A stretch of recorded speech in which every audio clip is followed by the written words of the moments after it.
زندگی میں کچھ تھوڑا سا دوسروں کا خیال رکھنا یہ بھی تو دین کا حصہ ہے نا. آپ اپنی زندگی میں ہمیشہ اپنے لیے سوچیں, کسی اور کا سوچیں ہی نہ. تو میرے عزیز یاد رکھیں گے آپ, امام زین العابدین کہتے ہیں نبی پاک صلی اللہ تعالی علیہ وآلہ وسلم نے نا حضرت امام علی مقام کی, امام حسن اور حسین کی اس طرح سے کچھ تربیت فرمائی تھی کہ غریب پروری ان کے اندر رچ بس گئی تھی, مزاج بن گیا تھا. وہ غربا بیٹھے تھے دسترخوان بچھائے سڑک کے کنارے, تو امام حسین گزرے تو انہوں نے آواز دی. امام صاحب روک گئے, کہنے لگے حضور تھوڑی روٹی نہیں کھا لیتے ہمارے ساتھ؟ تو امام صاحب آ گئے, نیچے بیٹھ گئے غریبوں کے ساتھ. کوئی جرت کرے نا, چلو امیروں نے تو غریبوں کے ساتھ بیٹھنے کی جرت نہیں کرنی, کوئی پیر ہی بیٹھ جائے غریبوں کے ساتھ, وہی مہربانی کر دے کہ میں پیر صاحب ہوں, قبلہ ہوں, تو میں ہی چلو لنگر کھا لوں مریدوں کے ساتھ بیٹھ کے. ہماری تو محفلوں میں بھی نا جی, نعت خانوں کا, مولویوں کا, دوسروں کا کھانا اور ہوتا ہے, اور غریب آدمی کو شاپر میں چاول ڈال کے دیتے ہیں, ساتھ اسے کہتے ہیں یہ لنگر شریف ہے. بھئی اگر یہ شریف ہے, تبرک ہے, تو اے پیر صاحب نو نہیں سی لنگدا, اڑتا ہے گلے میں لنگر ان کو. یہ لنگر شریف جو ہے یہ نعت خاں کو بھی تو گزرنا, تبرک ہے کہ نہیں؟ ہاں نہ تو کرو نا. تو جیڑی زیادہ تبرک والی شے ہے وہ پیران نو بھی تو کھانی چاہیے نا. نعت خاں کو اس کے لیے لیدا سے مرغ مسلم اعلیٰ کھانے. میں اکثر دوستوں سے کہتا ہوں چلو میلاد شریف پہ ہی صحیح, سب کے لیے اچھا کھانا پکاؤ. چلو جس غریبوں کے بچوں کو بیچاروں کو سارا سال وہ بوٹیوں کے لیے لڑتے ہیں, تم میلاد بھی اچھی روٹی پکا دو, تو بچہ جب کھائے گا نا بہت ساریاں بوٹیاں اور چاول, اور اپنے ابا سے پوچھے گا کہ ابا جی آج کی گل ہے, بڑا گوشت پہ لبد ہے. تو ہو سکتا ہے غریب باپ روئی پڑے اور اسے کہے پتر تو آج راج راج کے کھاج ساڑھے نبی پاک دا میلاد شریف ہے.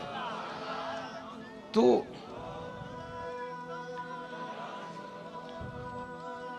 امام حسین رضی اللہ تعالیٰ عنہ نا آ کے غریبوں کے بیچ بیٹھ گئے زمین پہ. انہوں نے کہا کھائیے, تو وہ جس طرح وہ کھا رہے تھے نا سادے برتنوں میں سادے, امام حسین کھانا کھانے لگ گئے. میں نے کہا خیر کا کام کوئی بھی ملے اسے ضائع, چلو اور کچھ نہیں کر سکتے تھے, کسی کو سڑک ہی پار کرا دے نابینا کو, چلو اور کچھ نہیں کر سکتے, تو آپ کو پتہ ہے کہ سامنے والا بوجھ لے کے گزر رہا ہے, آپ تھوڑا سا ہٹ جائیں روڈ سے, اسے گزر لینے دیں. کوئی تو کام زندگی میں, کوئی ارادہ تو خیر کا بندہ کرے. امام حسین بیٹھ گئے, ان کے ساتھ روٹی کھائی. تھوڑی دیر کے بعد اجازت لی, فرمایا جاؤں؟ کہنے لگے حضور اور کھائیے. فرمانے لگے میں تو ابھی روٹی کھا کے آیا تھا, اور آج تک ایسا نہیں ہوا کہ دوبارہ کھانا کھاؤں. ایک لقمے کی بھوک نہیں تھی, جتنا بھی کھایا ہے نا یہ تمہارا دل خوش کرنے کے لیے کھایا ہے. غرباء مساکین کی وعامل الصالحات, ایماندار بندہ ایمانداروں جیسے کام کرتا ہی اچھا لگتا ہے. 25 حج کیا امام حسن اور حسین نے مدینے سے مکے پیدل جا کے. کتنے بولیے؟ میں کہتا ہوں چلو ہم باجماعت نماز ہی پڑھ لیا کریں. چلیں, حضور صلی اللہ علیہ وسلم نے فرمایا فجر کی نماز پڑھ کے بیٹھ جاؤ, اشراق چاش تک اللہ کا ذکر کرو, 2 نفل اشراق کے 2 چاشت کے پڑھ لو, اللہ 2 حج اور 2 عمرے کا ثواب عطا کر دے گا. مشکل کام تو نہیں ہے, مشکل تو ہاں ہی نہیں کیتی تھے, یہ مشکل ہے. ویسے یہ کہ آنکھ کھل جائے تو 25-30 منٹ 40 منٹ موبائل پہ گزر جائے وہ تو سوکھا ہے, یہ مشکل ہے. دوستو نیک اعمال ان پر کوشش, اہل بیت نے ہمیں سبق یہ پڑھایا ہے, حضور کے اصحاب نے ہمیں سبق یہ پڑھایا. تیسری بات فرمایا وَتَوَاصَوْا بِالْحَقِّ, صرف یہ نہیں کہ تم نماز پڑھ کے تو بیٹھ جاؤ, تم نے نا بے نمازی کو نماز کی دعوت بھی دینی ہے. مظلوم پر ظلم ہوتا رہے اور کونے میں چپ کر کے بیٹھے نہیں رہنا, بلکہ اگر ہاتھ پکڑا جا سکتا ہے تو ظالم کا ہاتھ پکڑنا ہے. نبی پاک علیہ الصلوۃ والسلام نے فرمایا اپنے بھائی کی مدد کرو چاہے وہ ظالم ہو یا مظلوم ہو, بھائی کی مدد کرو چاہے ظالم ہو یا مظلوم ہو. تو صحابہ نے عرض کی یا رسول اللہ صلی اللہ تعالی علیہ وسلم یہ مظلوم کی مدد تو سمجھ میں آتی ہے، یہ ظالم کی مدد کیسے کریں؟ نہیں سمجھ آ رہی ہے آپ کو بات کی؟ یا رسول اللہ صلی اللہ تعالی علیہ وسلم مظلوم کے ساتھ کھڑا ہونا تو ہماری عقل میں آ گیا، تو ظالم کی مدد کیسے کرنی ہے؟ نبی پاک صلی اللہ تعالی علیہ وسلم نے فرمایا ظالم کو ظلم کرنے سے روک دو، تم نے اس کی مدد کر دی، اسے باز کرو۔ لیکن ہم تو اتنی جرت ہی نہیں رکھتے بدی کو بدی کہنے کی، اتنی طاقت ہی نہیں ہوتی، جھوٹ کو جھوٹ کہنے کی ہمت۔ ہمارے گھر میں سارا کچھ ہو رہا ہوتا ہے، ہمیں پتہ ہوتا ہے کہ فلاں جگہ پہ ہمارا قبیلہ ہماری برادری غلط ہے، پر اتنی جرت کرتے ہم سچ بولتے ضرور ہیں پر دوسروں کے بارے میں، اپنے بارے میں سچ بولنے کو تیار نہیں ہوتے۔ جرت کا مظاہرہ کریں، زندگی میں حق کو حق کہنا سیکھیں، غلط کو غلط کہنا سیکھیں، جھوٹ کو جھوٹ کہیں، بدی کو بدی کہیں، سچائی کا ساتھ دیں ہمیشہ۔ ہم نے جب تک دیکھو نا ظلم ہوتا رہے، زیادتی ہوتی رہے، اپنا دروازہ اندر سے بند کر لو، پتر باہر نہ جانا، کیوں جی باہر اس پہ ظلم ہو رہا ہے، ان کے گھر آگ لگی ہے، کوئی ہمارے گھر تو نہیں نہ لگی۔ یاد رکھنا پڑوسیوں کی آگ نہ بجھاؤ گے تو اپنے گھر بھی آ جائے گی۔ اگر مظلوم کا ہاتھ نہیں پکڑو گے تو ظالم دلیر ہو جائے گا۔ اور ہمارے جتنے بھی بزرگ گزرے انہوں نے ظالموں کو ظالم کہا۔ امام احمد بن حنبل نے جیل کاٹی، امام اعظم ابو حنیفہ نے جیل کاٹی۔ آج کل لوگ کہتے ہیں مولانا صاحب آپ نے نا جناب غلط کو غلط نہیں کہنا، سیاست کی بات نہیں کرنی۔ کیوں جی؟ کس لیے نہیں کرنی؟ سیاست تو تدبیر کا نام ہے۔ بنو اسرائیل میں جتنی بھی تدبیر ہوتی تھی وہ سارے انبیاء کیا کرتے تھے۔ کیوں نہ بات کریں؟ یہ جن کرسیوں پہ آج تم نے ظالموں جابروں کو بٹھایا، یہ کرسی تو حضرت ابوبکر صدیق جیسے لوگوں کی ہے، یہ تو حضرت عمر جیسے لوگوں کی سیٹ ہے، حضرت عثمان غنی جیسے لوگوں کا کام ہے، مولا علی جیسے لوگوں کا کام ہے۔ غلط جگہوں پہ غلط لوگ بٹھا دی اور پھر جھوٹے کو جھوٹا بھی نہ کہیں، ظالم کو ظالم بھی نہ کہیں۔ ہم سے نہ رقم ہوں گے قصید یزید کے، کیونکہ ہم لوگ تو حسین کے سیرت نگار ہیں۔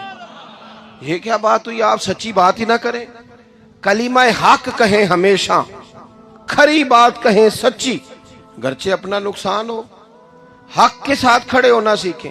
وَتَوَاصَوْا بِالْحَقِّ، ساری آسانی تھی، امام حسین کو کوئی مسئلہ نہیں تھا، آرام سے بیٹھے تھے۔ آج کتنے موجوں میں بیٹھے ہیں، پیر صاحبان، مولوی صاحبان، خطیب صاحبان، سیاستدان، وڈیرے، موج لگی ہوئی ہے، کسی کو کچھ نہیں کہنا، کچھ کہیں گے تو پھر بندے مخالفت کریں گے۔ تو امام حسین مسجد نبی میں جمعہ پڑھاتے تھے، چپ کر کے بیٹھے رہتے۔ حضور سید عالم علیہ السلام کے مزار انور کے پاس بیٹھے تھے، بیٹھے رہتے۔ لیکن امام حسین نے فرمایا ظالم حکمران بنے تو وہ قوموں کو تکلیف دیتے ہیں، وہ ملی نقصان کرتے ہیں، وہ امت کا چہرہ مہرہ بگاڑ کے رکھ دیتے ہیں، لہذا کھڑے ہونا پڑتا ہے، کلمہ حق کہنا پڑتا ہے، الہے کلمت الحق کے لیے نکلنا پڑتا ہے۔ آپ اپنی زندگی کے اندر سچی بات کرنا سیکھیں۔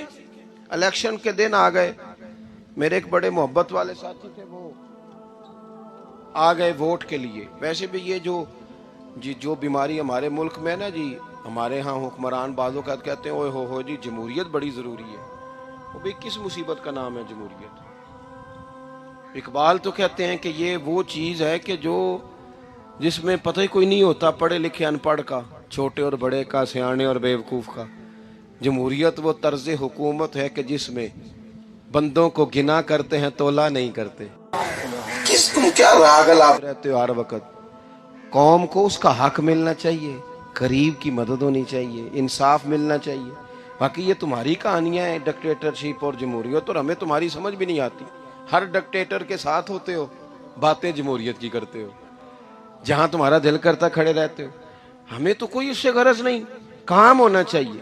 بلکہ جو لوگ قوت نافذہ رکھتے ہیں انہیں سمجھنا چاہیے کہ ملک کی بھاگ دوڑ ہمیشہ مضبوط ہاتھوں میں رہے، اور وہ اس طرح کا نظام وضع کریں، مل بیٹھیں سارے ادارے کہ غریب کی سنی جائے۔ وہ مجھے بڑی اچھی طرح یاد ہے جب وہ ایک حکومت ختم ہوئی اور جو ایک فوجی رہ کے گئے تھے 11 سال، ان کی حکومت آئی تو میں باہر نکلا تو ایک بزرگ تھے، وہ صبح صبح ناشتہ بیچا کرتے تھے ہمارے علاقے میں، چاول اور چنے ونے. تو میں نے ان سے کہا بزرگوں پتہ لگا جی رات دی حکومت بدل گئی ہے.